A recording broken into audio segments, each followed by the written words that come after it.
कहीं दूर हरी भरी वादियों और घने जंगलों के बीच एक शक्तिशाली शेर रहता था जिसका नाम था सिंह।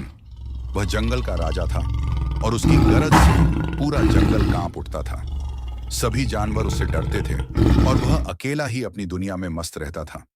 एक दिन सिंह जंगल के किनारे टहल रहा था जब उसकी नजर झाड़ियों के बीच कुछ छोटा और सफेद सा हिलता हुआ दिखा। उत्सुकता से वह धीरे धीरे पास गया और देखा कि वह एक छोटा सा खरगोश था जो बड़े आनंद से एक गाजर खा रहा था। सिंह ने पहले कभी किसी खरगोश को इतनी निश्चिंतता से भोजन करते नहीं देखा था। वह आश्चर्यचकित था कि यह नन्हा जीव उससे डर क्यों नहीं रहा। खरगोश ने भी सिंह को देखा, पर वह घबराया नहीं। उसने मुस्कुराते हुए कहा, नमस्ते, जंगल के राजा। सिंह को यह अजीब लगा, क्योंकि आमतौर पर सभी जानवर डर के मारे कांपते हुए उससे बात करते थे। उसने गरजते हुए पूछा, तुम मुझसे डरते क्यों नहीं? खरगोश ने हंसते हुए जवाब दिया, डरने से क्या फायदा? अगर आपको मुझे खाना ही होता तो अब तक खा चुके होते। लेकिन मुझे लगता है कि आप सिर्फ बात करना चाहते हैं। सिंह को खरगोश की बातें रोचक लगीं। उसने कहा, तुम बहुत साहसी हो। छोटे, तुम्हारा नाम क्या है? मेरा नाम चिंटू है, खरगोश ने कहा। और आपको क्या अच्छा लगता है महाराज? सिंह ने कभी किसी से ऐसे सवालों की उम्मीद नहीं की थी। उसने मुस्कुराते हुए कहा, मुझे शिकार करना, जंगल में घूमना और दोपहर को लंबी नींद लेना पसंद है। और तुम्हें?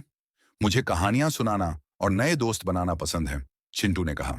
सिंह हंस पड़ा, तो क्या तुम मुझे कोई कहानी सुनाओगे? और इसी तरह जंगल के सबसे ताकतवर जानवर और सबसे छोटे जीव के बीच दोस्ती की शुरुआत हुई। सिंह और चिंटू की दोस्ती दिन ब दिन गहरी होती गई।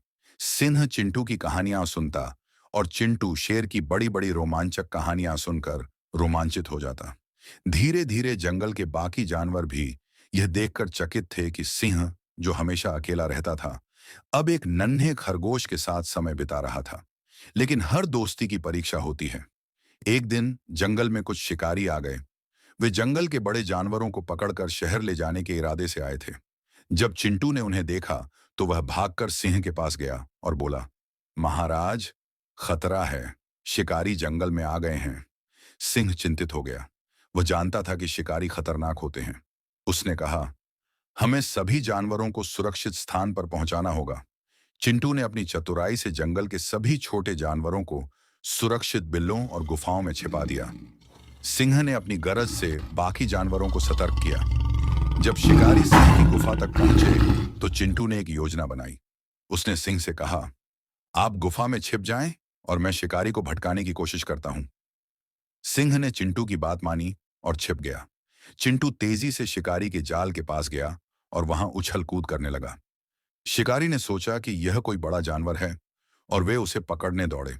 तभी सिंह अचानक झाड़ियों से निकला और जोर से दहाड़ा। शिकारियों ने डरकर अपने जाल और बंदूकें छोड़ दी और भाग गए। सिंह और चिंटू की टीम वाकई शानदार थी। उनकी सूझबूझ और बहादुरी से जंगल के सभी जानवर बच गए। सिंह ने चिंटू की ओर देखा और गर्व से कहा, तुम्हारी चतुराई के बिना मैं शायद यह नहीं कर पाता। तुम सच में एक बहादुर दोस्त हो। चिंटू ने मुस्कुराते हुए कहा, और आपकी ताकत के बिना यह संभव नहीं था। दोस्ती ताकत या आकार पर नहीं, बल्कि विश्वास और सहयोग पर निर्भर करती है। इसके बाद सिंह और चिंटू की दोस्ती और भी गहरी हो गई। वे जंगल के बाकी जानवरों की रक्षा करते और एक दूसरे की मदद करते। इस तरह जंगल के सबसे ताकतवर राजा और सबसे छोटे जीव ने यह साबित कर दिया कि सच्ची दोस्ती किसी भी सीमा को पार कर सकती है।